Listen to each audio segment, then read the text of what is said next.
Hello guys, welcome to Solo Leveling episode on expression. Friends, నేను చెప్పిన expression కానీ and video editing అని ఎలా ఉందో కింద కామెంట్ సెక్షన్లో కామెంట్ చేయండి.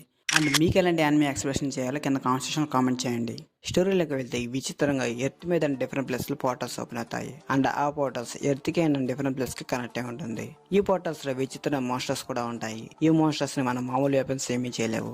అయితే ఈ మోన్స్టర్స్ని చంపాలంటే స్పెషల్ ఎబిలిటీస్ డిఫరెంట్ మ్యాచ్గా పవర్స్ ఉండాలి. అయితే వాళ్ళనే హంటర్స్ అని అంటారు. ఈ హంటర్స్ యొక్క మ్యాచ్గా పవర్స్ని బేస్ చేసుకుని 6 ర్యాంక్స్గా డివైడ్ చేశారు. ఈ ర్యాంకులు ఎస్ ర్యాంక్ అనే వాళ్ళ మోస్ట్ పవర్ఫుల్ ర్యాంకర్. అయితే మోస్ట్ పవర్ఫుల్ ర్యాంక్ హంటర్స్ ఉన్నప్పుడు లో ర్యాంక్ హంటర్స్ కూడా ఉండాలిగా. అయితే వీళ్ళని ఈ ర్యాంక్ హంటర్స్ అని అంటారు. ఒకసారి వీళ్ళకి special levels different match boss awaken అయిన తర్వాత నెక్స్ట్ లెవెల్ వెళ్ళడానికి వీళ్ళు నాన్న కంటాలు కష్టపడి వెళ్లాల్సి వస్తుంది. సో ఈ ర్యాంక్ దాకాలో ఉన్నవాడే మన జింబు. మన హీరో యొక్క లెవెల్ ఈ ర్యాంక్ కన్నా చాలా తక్కువే. అయితే హంటర్స్ అనే వాళ్ళు ఈ డంజన్లోకి వెళ్ళి ఈ మోన్స్టర్స్ యుద్ధం చేసి డంజన్ క్లియర్ చేయాలి. ఎందుకంటే ఈ మోన్స్టర్స్ ని చంపడం వల్ల వాళ్ళు కొన్ని రకాల స్టోన్స్ లభిస్తాయి. ఈ స్టోన్స్ అన్నిటిని హంటర్స్ గవర్నమెంట్ కి అమ్మి మనీ సంపాదిస్తారు.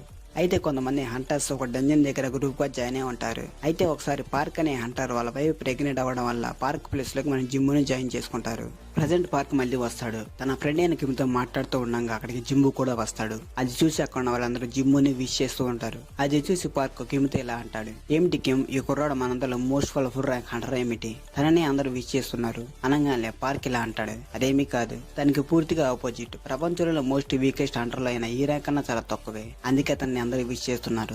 సో జిమ్ముని పిలిచారంటే ఈ డంజన్ అంత మరి డేంజర్ ఏమీ కాదనుకుంటా. మన సింపుల్ గా డంజన్ క్లియర్ చేసి అంటూ ఉంటాడు. అది ఉన్న జిమ్ము బాధపడతాడు. వెంటనే ఒక అమ్మాయి జిమ్ముని పిలిచి తిడుతూ ఉంటుంది. తన పేరు జూహే. తన ఒక హీలర్. తన పని ఏమిటంటే డంజన్ లో డ్యామేజ్ అయిన ప్రతి ఒక్కరిని హీలింగ్ ఎబిలిటీస్ ద్వారా వాళ్ళని గాయాలు రికవర్ చేస్తుంది. జూహే జిమ్ముని, నీకెందుకు జిమ్ము ఇలా గాయాలు అవుతున్నాయి, ఎప్పుడు నువ్వు జాగ్రత్తగా ఉండవు ఏమిటి అని అంటూ ఉంటుంది. సో దీన్ని బట్టి దిస్ గాల్ లవ్ హిమ్ జింబు. ఇంకా అందరు డంజన్ లోకి వెళ్తూ ఉంటారు. ఈ గ్రూప్ యొక్క లీడర్ సాంగనే హంటర్. మన జింబు ఏమో బర్త్డే కేక్ కత్తిని చేతిలో పెట్టుకుని డంజన్ లోకి వెళ్ళడానికి సిద్ధమవుతాడు. సో డంజన్ లోకి వెళ్ళిన మన జింబు చాలా కష్టపడి ఒక మేజికల్ కిష్టం దక్కించుకుంటాడు. కానీ కిష్టాలు జింబుకున్న కష్టాలకు ఒక మూల కూడా రాదు. అప్పుడే ఒక గాబ్లిన్ జింబు మీద అటాక్ చేసి జింబుకు సక్సెస్ఫుల్ గా బొక్క పెట్టేస్తుంది. వెంటనే పార్క్ మమ్మ అక్కడికి వచ్చి గాబ్లిన్ చంపి జింబు సేవ్ చేసి వేరే మాస్టర్ దగ్గరికి వెళ్ళిపోతాడు. మన జూహే జింబు హీల్ చేస్తూ ఉంటుంది. అలా జింబు హీల్ అయ్యే లోపు గిల్ మెంబర్ అందరూ కలిసి డంజన్ బాస్ ని చంపేస్తారు. అందులో కొంతమంది ఇలా అంటూ ఉంటారు, ఇలా అయితే మనం ఎక్కువ డబ్బులు సంపాదించలేము, వేరే డంజన్ దగ్గరికి వెళ్ళిపోవాలంటూ ఉంటారు. అలా అన్న వెంటనే ఒక వ్యక్తి పక్కన ఒక టన్నెల్ చూపిస్తాడు. ఇది చూసిన గిల్లి మెంబర్ ఇది ఒక డబుల్ డంజన్ గా గుర్తించి హంటర్ అసోసియేషన్ తెలపాలి అంటూ ఉంటాడు. కొంతమంది ఇది ఈ ర్యాంక్ డంజన్ అయితే మరీ ఎక్కువ పవర్ఫుల్ ఉన్న మాస్టర్స్ ఏమి ఉండాలేములే, ఈ డంజన్ లో ఉన్న మాస్టర్స్ కూడా చంపేసి మ్యాచ్ కెక్కేషన్ సంపాదించాలంటూ ఉంటారు. దాంతో కొంతమంది ఓకే అన్న, కొంతమంది ఈ డంజన్ మరి డేంజర్ గా ఉన్నట్లుంది, మేము రాము అంటారు. దానితో ఎలక్షన్స్ ఓటింగ్ పెట్టినట్టు ఇక్కడ కూడా ఓటింగ్ పెడతారు. కొంతమంది వెళ్దామని, కొంతమంది వద్దని ఓటింగ్ వేస్తారు. చివరికి జింబు మాత్రమే మిగులుతాడు. జింబు కంప్లీట్ గా డ్యామేజ్ అయినప్పటికీ వాళ్ళ ఫ్యామిలీ కోసమైనా వెళ్దామని ఓకే అంటాడు.